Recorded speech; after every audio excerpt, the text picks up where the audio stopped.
इथल्या नारायण आणि नारायणी तत्वाला माझा नमस्कार.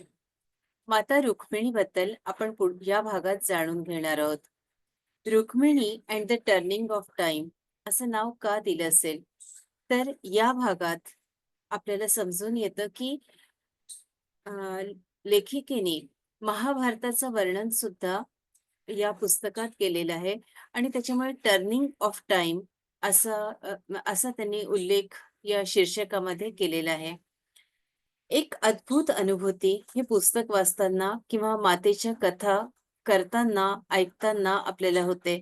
जसं आपण सीतायन वाचलं, सीतायनाचे जवळपास 40 भाग आपल्या आराधना ध्यान समूहात आपण घेतले होते. तर जसं आपण सीतायन वाचत होतो आणि सीतायन वाचताना माता सीतेच्या बद्दल जाणून घेत होतो.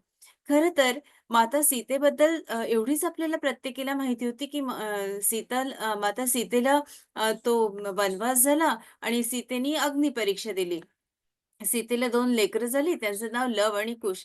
याच्या पलीकडे काही विशेष माहिती आपल्याकडे नव्हती. बरोबर ना? माझं म्हणणं चुकीचं तर नाही ना? एवढीच काय ती माहिती होती. पण जेव्हा आपण सीतायन वाचतो, तेव्हा आपल्याला लक्षात येतं, अरे बापरे! माता सीतेचं जे योगदान आहे, ते प्रभू श्रीरामचंद्रांपेक्षाही कणभर जास्त आहे. मग असं का होतं? तर एका ठिकाणी देना मरियन म्हणतात, की परिस्थितीनुसार एका गॅप म्हणजे एका जनरेशन नंतर दुसऱ्या जनरेशन मध्ये जी गॅप येते, त्याच्यामध्ये या कथा बदलण्यात येतात.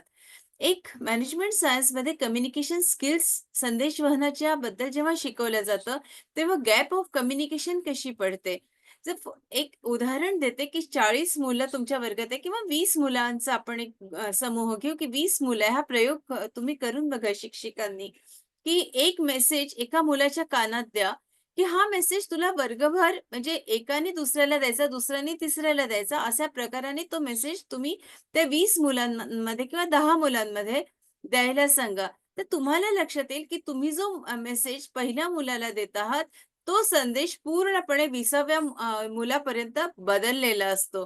आणि इतका विचित्र तो संदेश येतो, की तो जो तुम्ही कधी पाठवलेलाच नसतो. हे तर झालं एका छोट्याशा संदेशाची गोष्ट.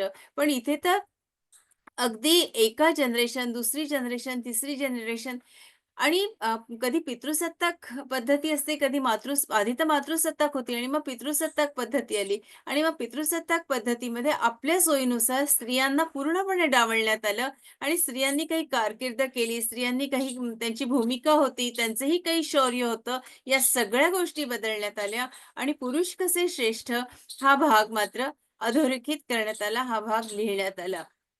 तसंच इथे देना मरियन म्हणतात, की जसं अनटोल्ड स्टोरी ऑफ सीतामध्ये झालं, तसंच रुक्मिणी अनकही कहाणी यामध्येही झालं. माता रुक्मिणीबद्दल तर सगळं सफाटशट म्हणजे कुठलीच माहिती देण्यात आलेली नाहीये. तुम्हीही म्हणाल, की रुक्मिणीचं काय तर फक्त रुक्मिणी आपल्या विठ्ठलाच्या बाजूला अशी कमरेवर हात ठेवून उभी आहे. बाकी काय रुक्मिणीने केलंय? कारण रुक्मिणीच्या कथा कुठेच आणि कोणीच ऐकल्या नाही. तुम्ही मला फक्त साथ द्या, आवाज द्या, की तुम्ही ऐकल्या आहेत का? कारण मी पण ते तेवढंच बघितलंय, की विठ्ठलाच्या बाजूला रुक्मिणी बिचारी उभी आहे. तिष्ठत उभी आहे आणि रुक्मिणी पळून गेली. एवढंच काय ते रुक्मिणीचं वर्णन केलं जातंय. तर आता देना मरियन कसं लिहितात किंवा त्यांची ओळख मी एका भागात आपल्याला करून दिली होती. आता हे सांगते, की त्या कसं लिहितात आहे. तर त्या लिहिताना ध्यान करतात आणि नंतर ती परिस्थिती, ते व्यक्तिमत्व, ते जे कॅरेक्टर्स आहेत, त्या कॅरेक्टर्सच्या बद्दल विचार करतात आणि मग चॅनलिंगच्या माध्यमातून त्यांना संदेश मिळत जातात. त्या युगामध्ये जाऊन ती परिस्थिती मग त्या लिहीत जातात. अर्थातच ही परिस्थिती लिहिताना तुकड्या-तुकड्यांमध्ये लिहिली जाते आणि नंतर एकसंध त्या सगळी माहिती एकत्र करून आपल्या समोर पुस्तकाच्या रूपाने आपल्याला प्रस्तुत करतात. तर रामायणात माता सीतेला 14 वर्ष वनवास झाला आणि सीतेने अग्निपरीक्षा दिली. हा भाग जेव्हा आपण एका कुठेतरी रामायणामध्ये किंवा कशात तरी वाचला असेल. पण इथे जेव्हा माता सीतेबद्दल डिटेल्ड इन्फॉर्मेशन आपल्याला देना मरियन यांनी दिलं आहे, तेव्हा आपल्याला कळतं की माता सीता किती थोर होत्या. म्हणजे अगदी बालपणापासून ते शेवटच्या क्षणापर्यंत माता सीतेने किती काम केलेलं आहे. तर रामायणात माता सीता यांचं कर्तृत्व आपल्याला त्यांच्या पुस्तकातूनच माहिती झालं. आता रुक्मिणी हा जो कोण आहे, तर रुक्मिणी हा माता सीतेचा पुढचा जन्म आहे. आणि जेव्हा समाजाबरोबर, गरिबांच्या बरोबर आपण राहावं, त्यांच्यासाठी काम करावं, ही मागच्या जन्मातली त्यांची इच्छा असते. तीच ही इच्छा त्या घेऊन येतात. जसं आपण सोल प्लॅन चा विचार करतो किंवा सोल प्लॅनबद्दल जेव्हा आपण चर्चा करतो, तेव्हा आपल्याला कळतं, की आपल्या प्रत्येकीनं एक योजना केलेली असते, की या जन्मी आपल्याला काय करायचं आणि तसं-तसं आपण त्या-त्या गोष्टी आपल्या आयुष्यात घडत असतात, आपण करत असतो. इथे लेखिका म्हणतात, की तुम्ही तुमचा जो सोल प्लॅन आहे तो ओळखा आणि त्याच्याप्रमाणे वागा. त्याच्याप्रमाणे जेव्हा तुम्ही वागाल, तेव्हा तुम्हाला अनेक गोष्टी आपल्या आयुष्यात घडवून आणता येतात. देना मरियन या परमहंस योगानंदांच्या शिष्य आहेत आणि जर तुम्ही कालच ऋषालीकडून मी हे पुस्तक आणलं, योगी कथामृत.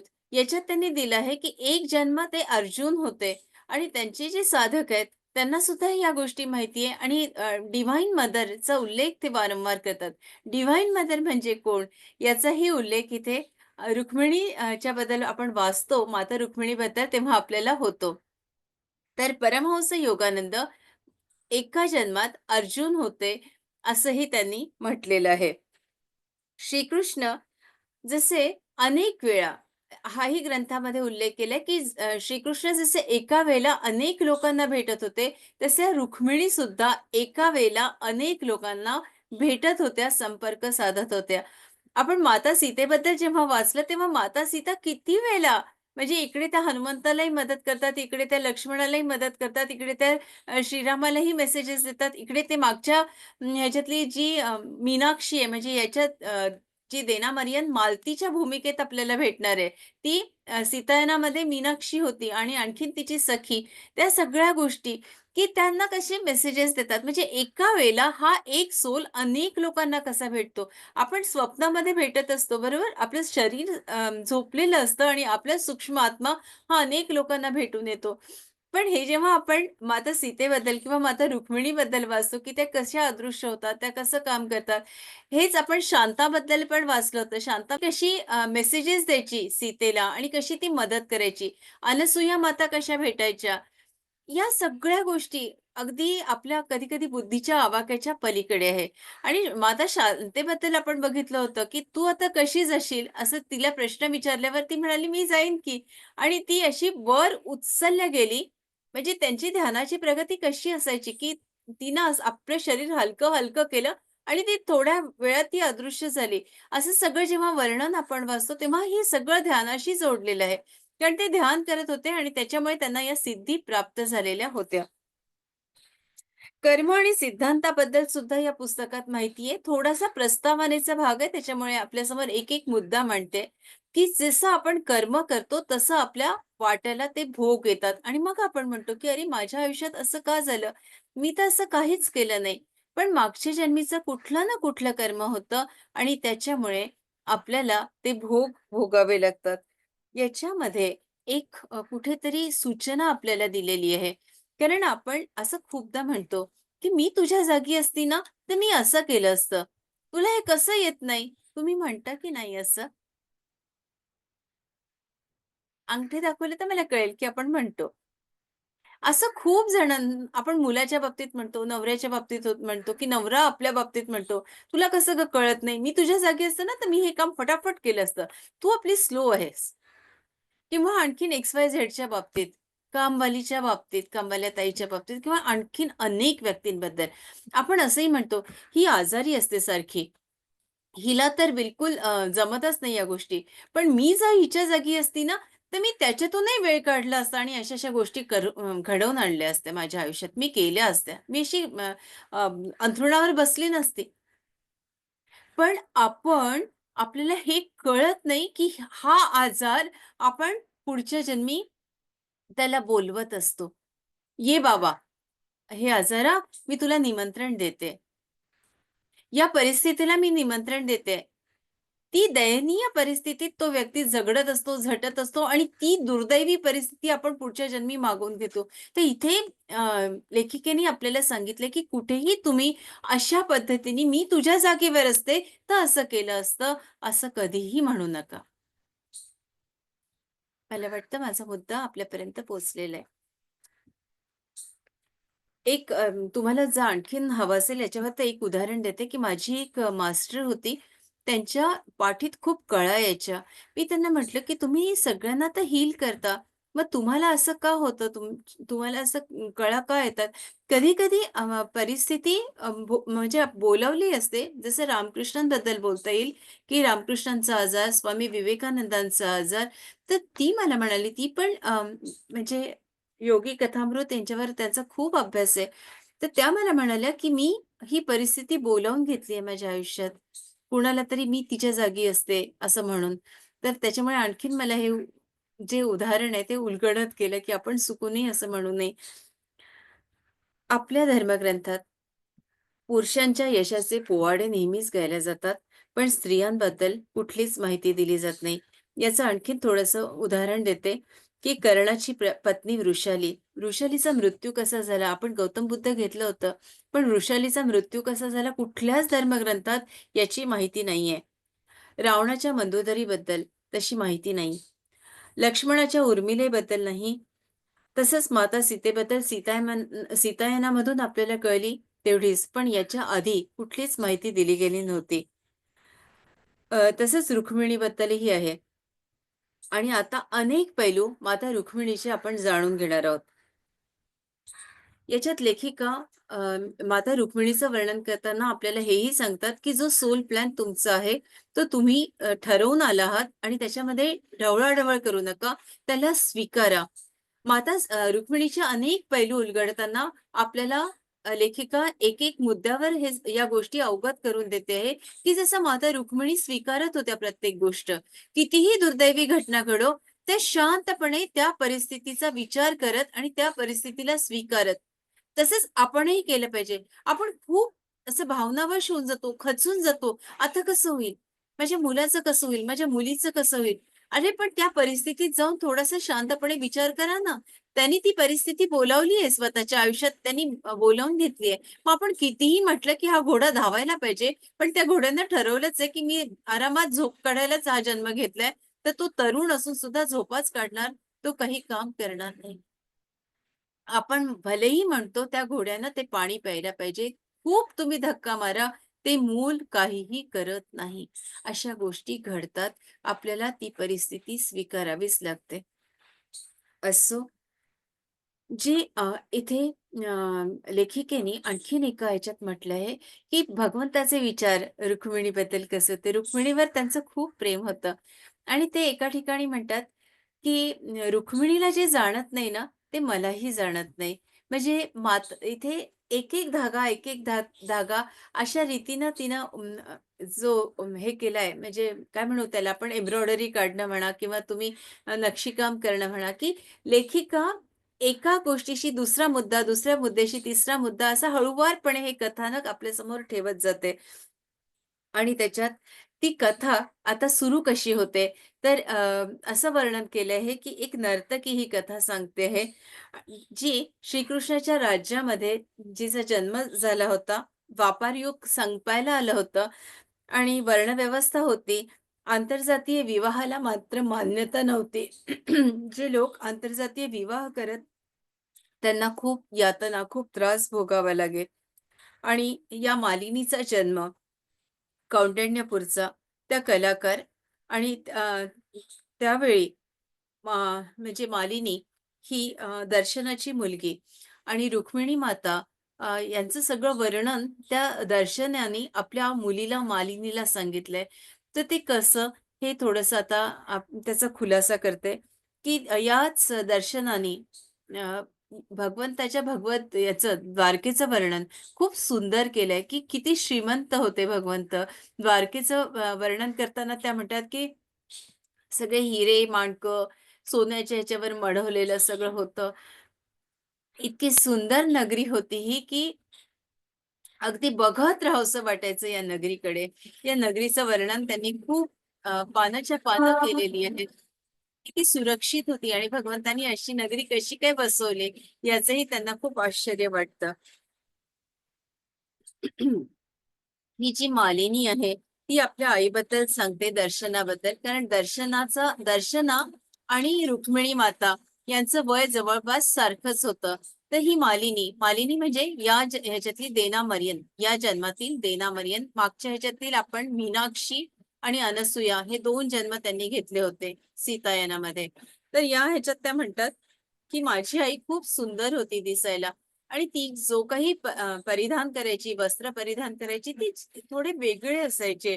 इतरांपेक्षा हटके ती कपडे घालायची आणि ती दिसायला इतकी सुंदर होती की तिच्या म्हणजे ती फार कमी बोलायची, पण तिच्या डोळ्यातनं ते भाव प्रगट होत असत. मालिनीला एक भाऊ होता, पण त्याला काही म्हणजे शस्त्रास्त्रामध्ये खूप रुची होती, पण त्याला यांचा जो पेशा होता नाचण्याचा, नृत्य करण्याचा, याच्यामध्ये मात्र त्याला अगदी जराही कुठलीच आवड नव्हती आणि त्याच्यामुळे तो थोडा वेगळा-वेगळा राहायचा. आपलं धनुष्यबाण घेऊन तो कायम सराव करीत असे. एकदा त्याच्या आईने म्हटलंय, की "आपला हा जो पेशा आहे, हा नृत्याचा पेशा आहे, त्याच्यामुळे तू हे शिक." तो म्हणाला, "मला काही ह्याच्यात काही इंटरेस्ट नाही, मला काही आवड नाही आणि त्याच्यामुळे मी या गोष्टी कधीही शिकणार नाही."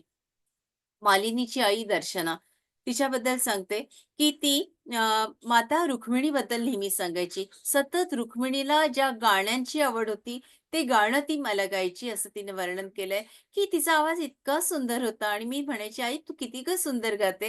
तर ती म्हणायची, की "हे गाणं ना माता रुक्मिणीला खूप आवडतं. या कथा माता रुक्मिणीला खूप आवडतात." अशा अनेक कथा ती मला सांगत असे. तर मी तिला विचारलं, "तू रुक्मिणी मातेला कसं जाणतेस?" तर ती म्हणाली, की "अगं, तुला ठाऊक आहे का? आम्ही जेव्हा नृत्याचे प्रदर्शन गावोगावी करीत असो आणि जेव्हा कौंडिण्यपूरमध्ये, मुळात आम्ही कौंडिण्यपुरातच राहत होतो आणि जेव्हा हे आमचे प्रदर्शन होत असे, तेव्हा माता रुक्मिणीला इतकी नृत्याची, गाण्याची आवड होती, की त्या वेश बदलून तिथं आम्हाला बघायला यायच्या. पण त्या इतक्या सुंदर होत्या, की त्यांचं सौंदर्य मात्र लपत नव्हतं, की कुठेतरी त्या घुंगट वगैरे घ्यायच्या, पण त्याच्यातूनही कळायचं, की या माता रुक्मिणी आल्या आहेत. आणि त्यांना शोधायला नंतर काही वेळातच त्यांचं सैन्य यायचं. आणि मग सैन्य जसं-जसं त्यांना बघायला आत-आत घुसायचं, तसं माता रुक्मिणी तिथून त्याच क्षणी अदृश्य व्हायच्या. तर ही मालिनी ऐकत होती. तिला त्या कथा आवडायच्या, ती गाणी आवडायची. पण अशी कशी कुठली शक्ती या माते रुक्मिणीत आहे, की ती अदृश्य होते गं? असाही प्रश्न त्या आपल्या आईला करत असत. एकदा तिची आई सांगते, की एकदा एक खूप सुंदर गायक आला होता आणि या गायकाची ख्याती सगळ्या दूर होती, की हा गायक खूप सुंदर गातो. आणि तेव्हा माता रुक्मिणी त्याचं गाणं ऐकायला आल्या आणि मग त्याचं गाणं ते ज्या गायकाने गायलं होतं ते रुक्मिणीला खूप आवडलं आणि पुन्हा ते सैन्य आलं, सैन्य घुसलं तिला शोधायला. कारण रुक्मी हा कायम आपली बहीण कुठे आहे आणि साशंक होता, की बहीण पळून तर जात नाही आणि त्याच्यामुळे रुक्मिणीला शोधायला कायम तो सैन्य पाठवत असे. पण त्याच्यातही रुक्मिणी या प्रत्येक कलेचा आस्वाद घेत असे, ऐकत असे आणि तिला या गोष्टी खूप आवडायच्या. असं हे सगळं वर्णन त्याच्यात आलेलं आहे. आपण का आलोत? रुक्मिला म्हणजे रुक्मीचं जेव्हा राज्य होतं, मग इथे आपण का आलोत द्वारकेला? असा प्रश्न जेव्हा मालिनी करते, तेव्हा ती सांगते, की "अगं, माता रुक्मिणीचं जेव्हा लग्न झालं आणि माता रुक्मिणी द्वारकेत आल्या, तेव्हा रुक्मी अतिशय वाईट पद्धतीने आमच्याशी वागायला लागला आणि आम्हाला कुठेच काही वाव नव्हता. मग कलाकारांना पोट कशावर भागवायचं ना? काय खायचं? सगळ्यांच्याच समोर हा प्रश्न होता. त्याच्यामुळे जितके कलाकार होते, ते सगळे कलाकार द्वारकेकडे येऊ लागले आणि मग आमची वस्ती इथे द्वारकेत अ, झाली आणि आम्हाला महाराजांनी म्हणजे भगवंतांनी, कृष्णानी आसरा दिला. आमच्या कलेला वाव मिळाला. असं ती खूप सांगायला लागली. याचबरोबर दर्शना आपल्या मुलीला सांगते, की जगात जशी चांगली माणसं असतात, तशी वाईटही माणसं असतात आणि या वाईट माणसांना ओळखण्याचं कसब हे प्रत्येक स्त्रीमध्ये असतं. तर हे कसब आपल्या नजरेतून, स्पर्शातून किंवा आणखीन अशा अनेक गोष्टीतून आणि स्त्रीजवळ तर हे कसं इतकं अगदी जात्याच असतं म्हणजे तिला जेव्हा समज यायला लागते, तेव्हा ती एका क्षणात समोरचा पुरुष कसा आहे, बरोबर आहे की नाही हो? तुम्ही आपल्या अनेक भगिनी आहेत. मला फक्त सांगा हा अंगठा दाखवून, की अगदी एका क्षणात आपण तो समोरचा पुरुष बघितला ना, की आपल्याला लक्षात येतं, की हा पुरुष कसा आहे.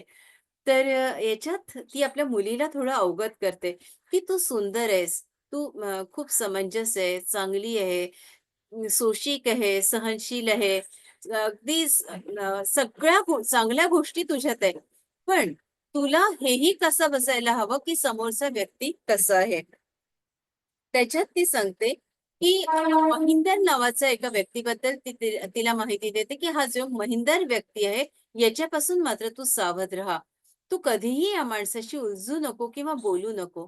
आणि या महिंदरबद्दल ती कायम आपल्या नवऱ्याला सांगत असते, दर्शना म्हणजे मालिनीच्या वडिलांना, की या माणसाला तुम्ही दूर ठेवा. आपल्या घरापासून याला कायम दूर ठेवा. याला येऊ देत जाऊ नका. पण तिचे वडील त्या महिंद्रानी आपल्याला कशी मदत केली, अडचणीच्या काळात तो कसा धावून आला, या सगळ्या गोष्टी हे करून तिला निरुत्तर करीत असतात. जेव्हा हा महिंदर येतो, तेव्हा माझी आई आम्हाला पळवत असे आणि माझ्या भावाला आणि मला म्हणत असे, की "तुम्ही जा दूर बाहेर जाऊन खेळा." कुठल्या ना कुठल्या कारणानं आम्हाला घराच्या बाहेर काढत असे. ही पण गोष्ट मालिनी इथे सांगते. अशा अनेक गोष्टी इथं लेखिकेने थोड्या सांगितल्या. प्रस्तावना असल्यामुळे थोडंसं मुद्दे-मुद्दे मी आपल्याशी बोलले, पण नंतरचा जो भाग आहे, तो सहज येणार आहे आणि आपल्याला प्रत्येक गोष्ट माता रुक्मिणी कशा होत्या, याच्याबद्दल अवगत करणाऱ्या असतील. आता रुक्मिणीच्या सांगण्याप्रमाणे सगळ्या राजांना एक संदेश पाठवला जातो, आमंत्रण दिलं जातं, की रुक्मिणीचं स्वयंवर आता आयोजित केलंय आणि त्या चर्चांना आता उधाण येतं. सगळे सचिव, त्यांचे मंत्री, संत्री जेवढं काही त्यांची फौज आहे, ती आता कामाला लागते, की दिवस-रात्र त्याचं आयोजन होतं, प्रयोजन होणार असतं, की आता रुक्मिणीचं स्वयंवर इथे होणार आहे. रुक्मिणी मात्र एकाच विचारात गढली असते, की ज्याचा विचार दिवस-रात्र मी करते, त्या कृष्णाला बोलावलेलं आहे की नाही? आता या प्रश्नाचं उत्तर कोण देणार? तर ती सुदैव काकांकडे जाते, की "हे सुदैव काका, यांना बोलावलं आहे की नाही श्रीकृष्णाला?" त्याच्यानंतर ते सांगतात, की कृथकौशिक असं नाव आहे, की कृथकौशिक काका हे निमंत्रण द्या म्हणून तातांना म्हणजे तुझ्या वडिलांच्या मागे लागले आहेत आणि तुझे तात, तुझी आई जाणतात, की तू कुणावर प्रेम करतेस ते. तर तू घाबरू नकोस पोरी. काका नक्कीच आमंत्रण कृष्णापर्यंत पोहोचवतील. पण 2 गोष्टी रुक्मी सांगतोय वारंवार आणि हे आमंत्रण द्यायला टाळतोय. एक म्हणजे कृष्ण काही युवराज नाही. कृष्णाला राज्याभिषेक वगैरे झालेला नाहीये. तो राजा नाहीये. राजाचा वारसदार सुद्धा नाहीये आणि त्याचं जे यादव कुळ आहे, ययाती राजाच्या काळापासून शापित कुळ म्हणून ओळखलं जातं आणि असं शापित कुळातल्या मुलाला आपण आपल्या घरातली बहीण कशी द्यायची असं तो वारंवार तात्ना सांगतोय आणि हे 2 गोष्टीसाठी तो टाळतोय. त्याच्यावर रुक्मिणी माता हसतात आणि म्हणतात, "अरे, जो ब्रह्मांडाचा नायक त्याला काय राज्याभिषेक आणि याच्या गोष्टी तुम्ही सांगतात आणि अशा क्षुल्लक गोष्टींसाठी माझ्या कृष्णाला नाकारता. माझा कृष्ण आल्याशिवाय राहणार नाही आणि मी वरीन तर मी माझ्या कृष्णालाच." बघूया पुढच्या भागामध्ये काय होतं. आता इथंच थांबूया आणि ध्यानाकडे वळूया. मी आपल्या सगळ्यांना विनंती करते, एक पुस्तक नाहीये. मी 2-4 याच्यातून हे रेफरन्सेस घेतेय आणि तसं-तसं तयारी करून आपल्यासमोर मांडण्याचा प्रयत्न करते. कारण माता रुक्मिणीबद्दल विशेष माहिती नाहीये. तर त्याच्यामुळे इकडून-तिकडून असं सगळीकडून थोडा प्रयत्न करते. असो मास्टर्स.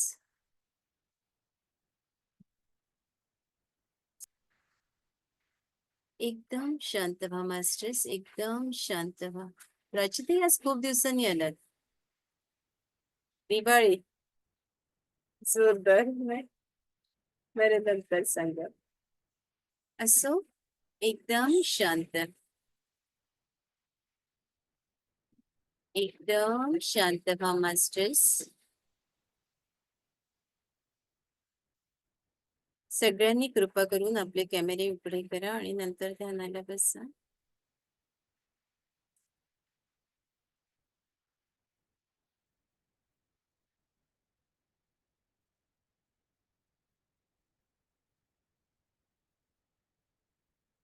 पूर्ण शांतता.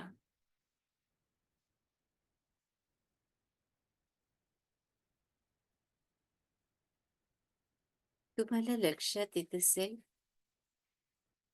की खरं तर माझी बोलण्याची पण गरज तुम्हाला वाटत नसेल.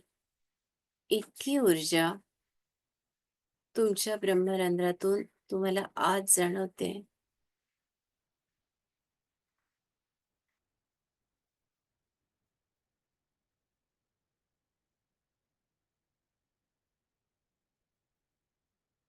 शांत होत चला मास्टर्स.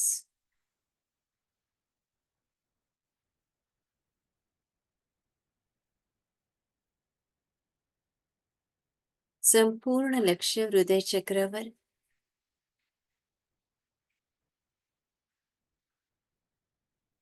एखाद्या शांत सरोवरात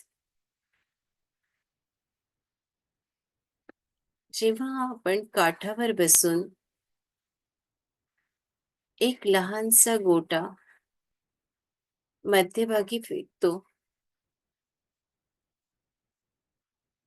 तेव्हा अनेक पाण्यात वलय, तरंग निर्माण होतात.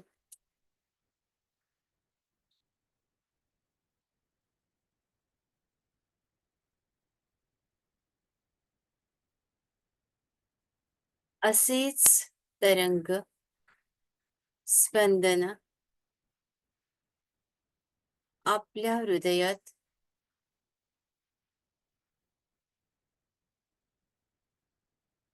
या या क्षणी निर्माण होतात आहे.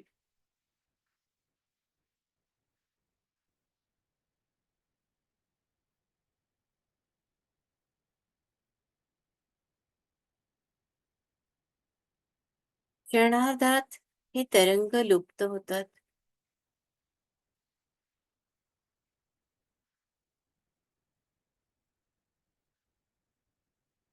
आणि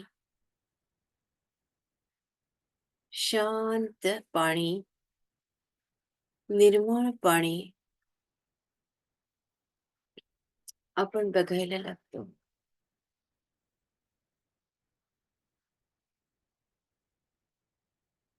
आपल्या मनाचंही तसंच आहे. विचारांचे तरंग आपल्या मनात उमटतात.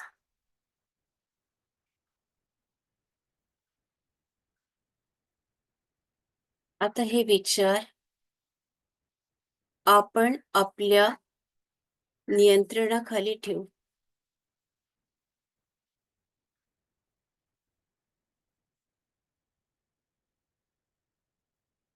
सगळे विचार थांबले.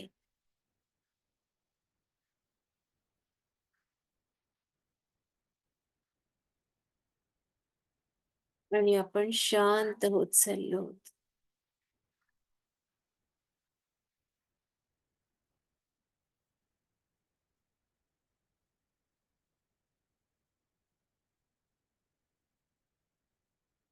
पूर्ण शांत.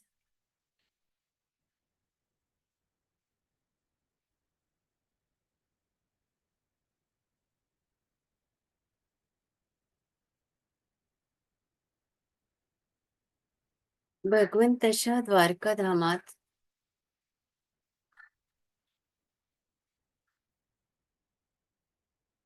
आपण पोचलेलो आहोत.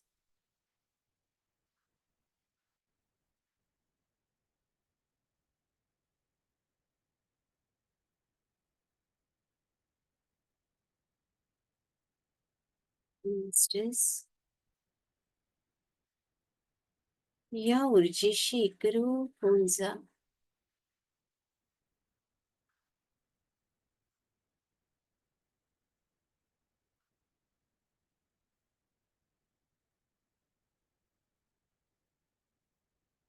इथे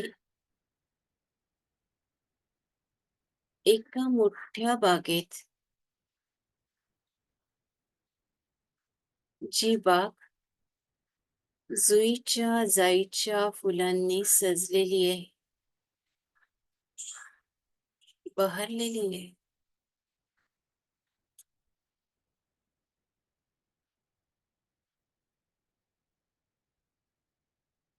इथे मोर आहे, हरण आहे, कोकिळ गाते. इथे सारवलेल्या मातीवर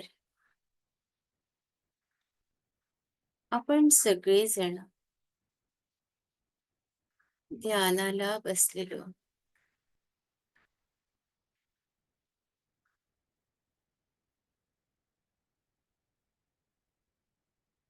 ऊर्जा वाढते.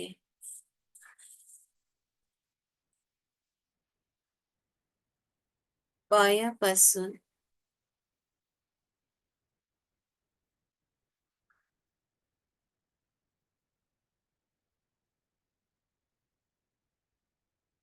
मूलाधारापर्यंतचा भाग शांत झालाय.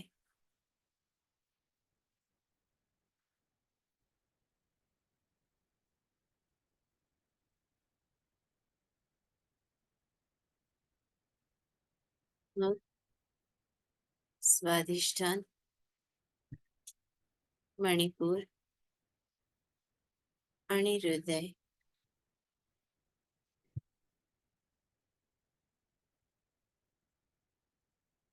शांत.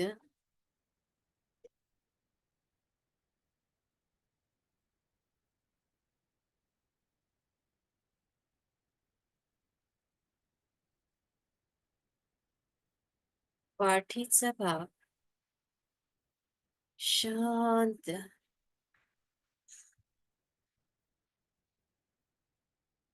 दोन्ही खांदे, हात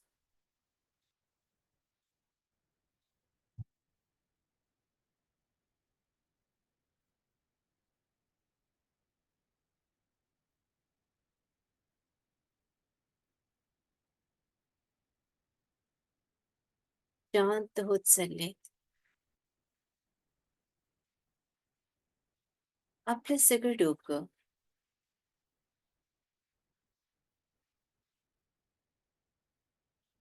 शांत.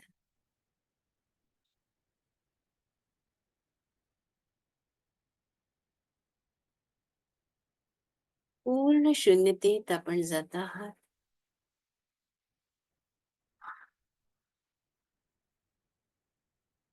पूर्ण शून्यता.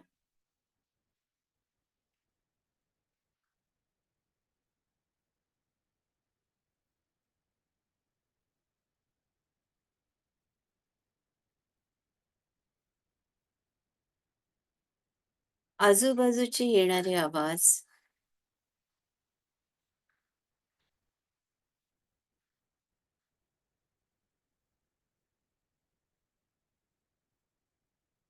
आणि त्यातून शून्यतेच्या पायऱ्या आपण उतरत चाललो आहोत.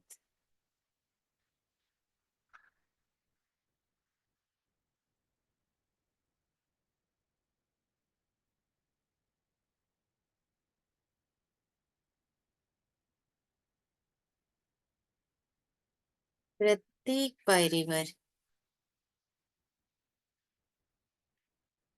कृष्णाचं नाव लिहिलेलं आहे. आणि ही प्रत्येक पायरी आपल्याला प्रचंड ऊर्जा देणारी आहे. हरे कृष्ण कृष्ण कृष्ण हरे हरे, हरे राम राम हरे हरे. हरे कृष्ण कृष्ण कृष्ण हरे हरे, हरे राम राम हरे हरे. हरे कृष्ण कृष्ण कृष्ण हरे हरे, हरे राम राम हरे हरे. हरे कृष्ण कृष्ण कृष्ण हरे हरे, हरे राम राम हरे हरे. हरे कृष्ण कृष्ण कृष्ण हरे हरे, हरे राम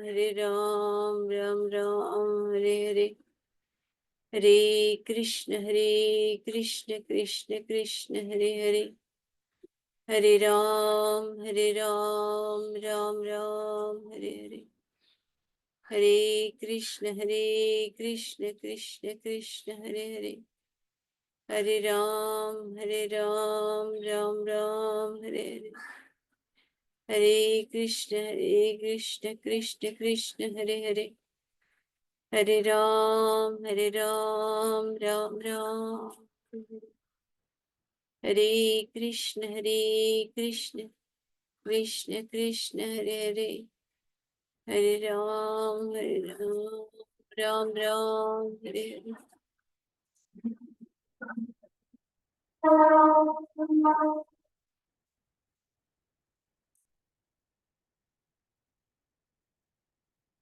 भगवंताचे हे नाव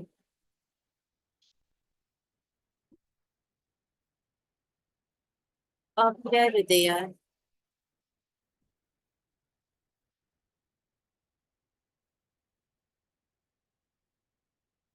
खोलवर रुजतंय.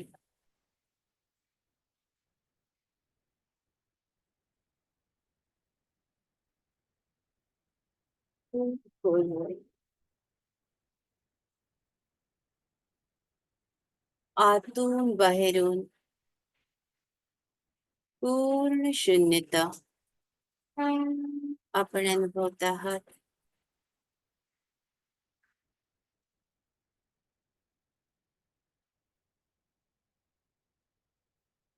शून्यतेची प्रत्येक पायरी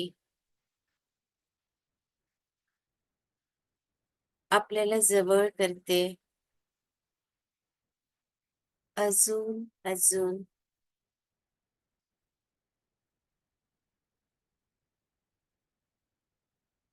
कारण या शून्यतेलाच खूप काही गोष्टी आपल्याला सांगायच्या आहेत.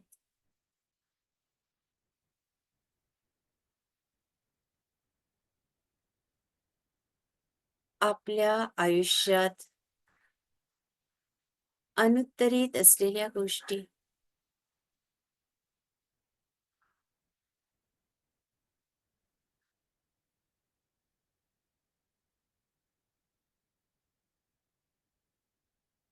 आपण ज्याचा शोध घेतोय तशा अनेक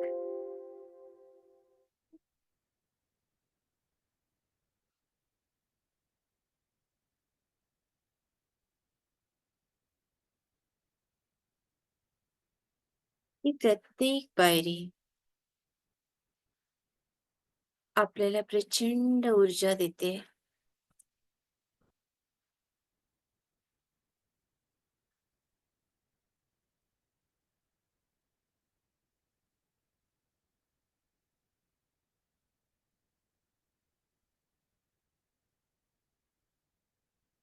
हृदयाच्या गाभाऱ्यात हळूहळू उतरत चाललीये.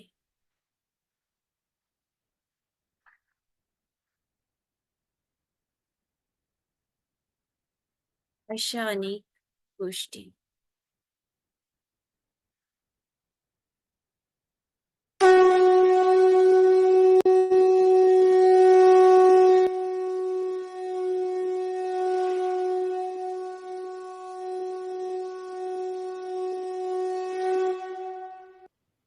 नमस्ते भीष्मकसुते वासुदेव विलासिनी प्रद्युम्नाम्ब नमस्तुभ्यं प्रसीद परमेश्वरी नमः कमलमालिन्ये कमले कमलालये जगन्मातर नमस्तुभ्यं कृष्ण प्राणाधिकप्रिये जानकी त्वं च लक्ष्मीस्त्वं विष्णुवक्षस्थलस्थिता वैकुण्ठपुरसाम्राज्ञी त्वं भक्ताभीष्टदायिनी.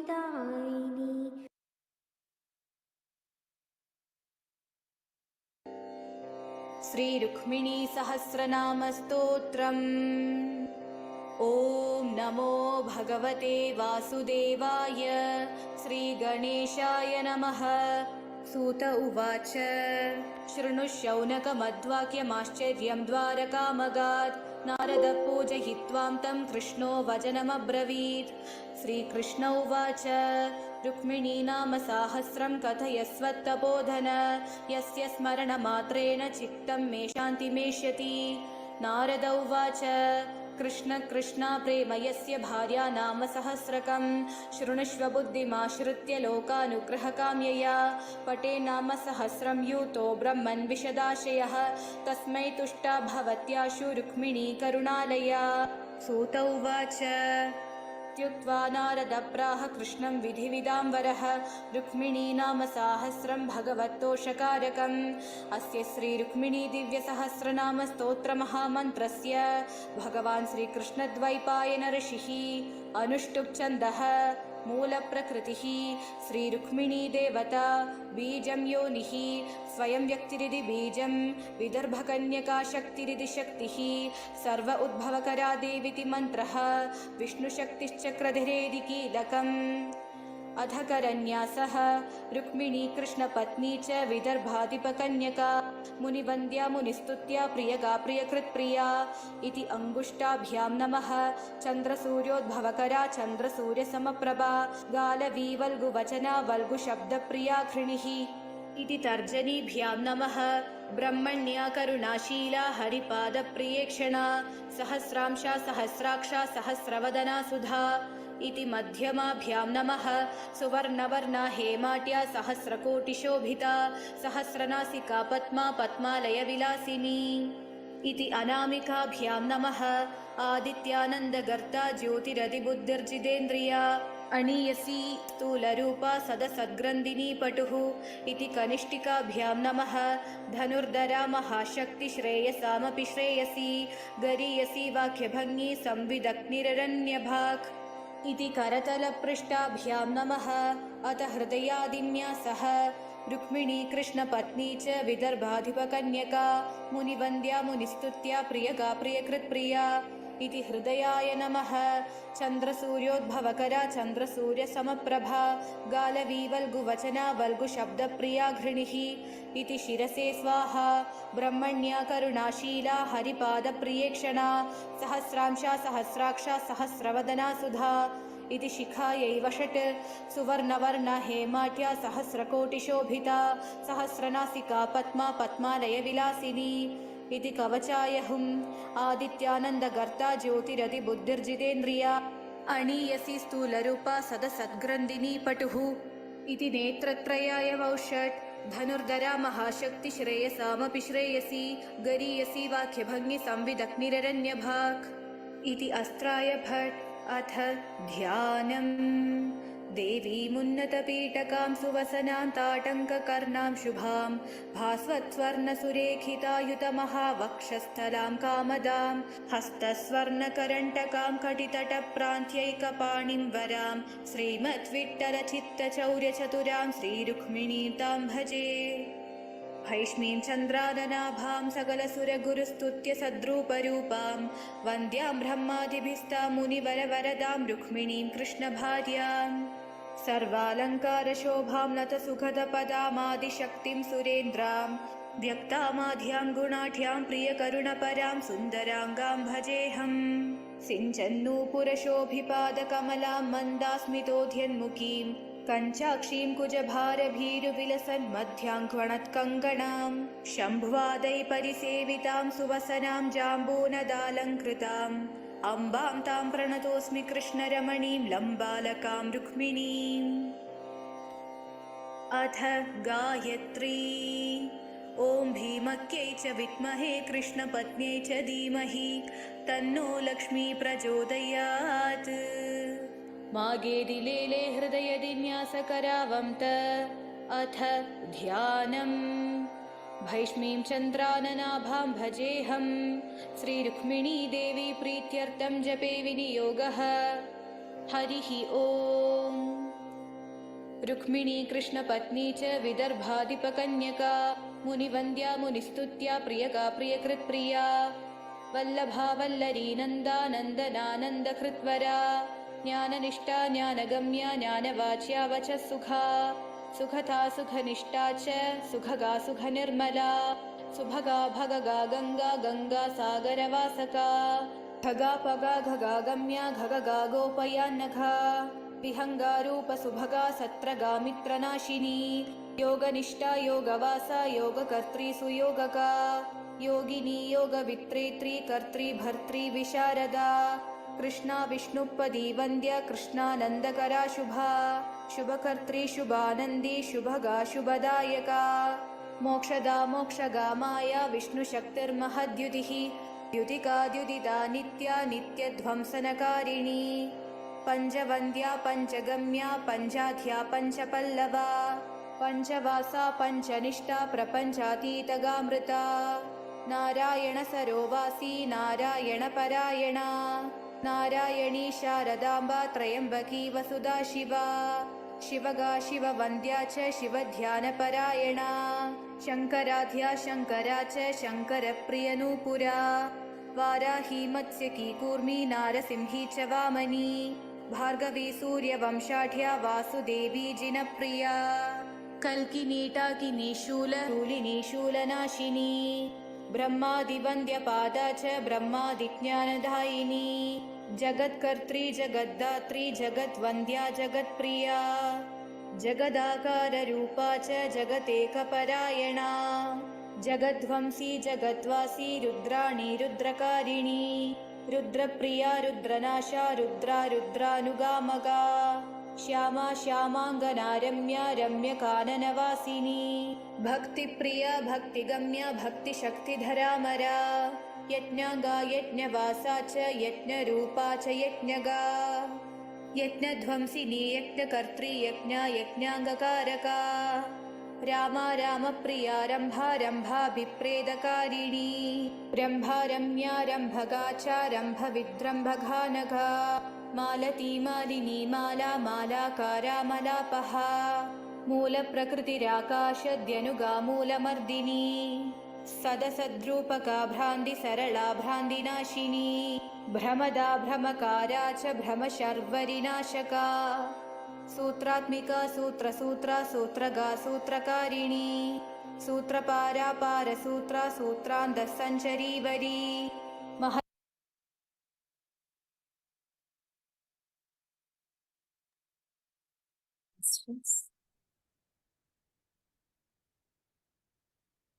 शून्यतेची खोली आपण हळूहळू अनुभवायला लागलोय.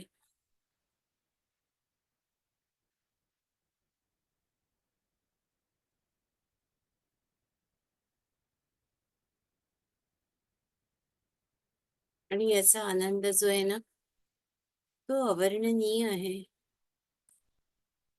पूर्ण शून्यतेचा.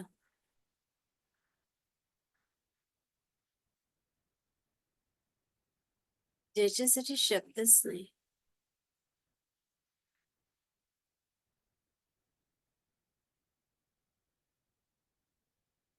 आज तर आपण आवाहन न करताच ध्यान केलेलं आहे आणि तरीही कमालीची शून्यता अनुभवतो आहोत.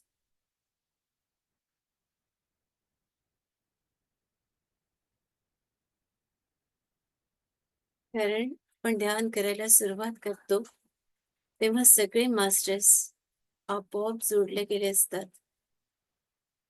त्या सगळ्या गुरुतत्वाला, देवी तत्वाला, ऋषी तत्वाला,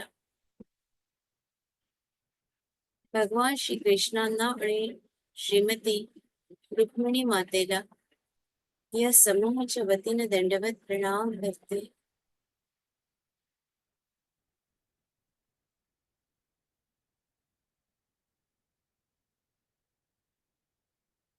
आपण चेतनेवर यावं, हळूवारपणे श्वासावर यावं.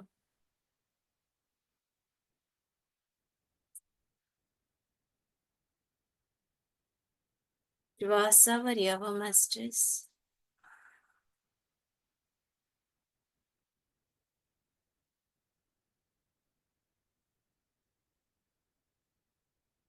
दोन्ही हात सुंदर डोळ्यांवर. 5 4 3 2 1 0. या विश्वाला आशीर्वाद द्या. या विश्वाचं कल्याण होतंय. या विश्वात सगळे ध्यानी, ज्ञानी आणि शाकाहारी आहेत. सगळे शेतकरी, शेतमजूर, कामगार, कारागीर, सैनिक, इथल्या स्त्रिया, मुली, गाई-वासरं, पशुपक्षी आम्ही सगळे धरणी माता आनंदित आहे, सुखी आहे, प्रसन्न आहे. कल्याणमस्तु, कल्याणमस्तु, कल्याणमस्तु. आपल्या भोवती एक सुरक्षा कवच तयार झालंय. आपल्या घराभोवती तयार झालंय. दोन्ही हात आपल्या डोक्यावर. तथास्तु, तथास्तु, तथास्तु. इतकी छान अनुभूती आपण घेतलीये, तर आपण त्याच्यातच राहूया आणि इथेच रजा माग. नमस्कार मास्टर्स, जय श्रीराम. भेटूया.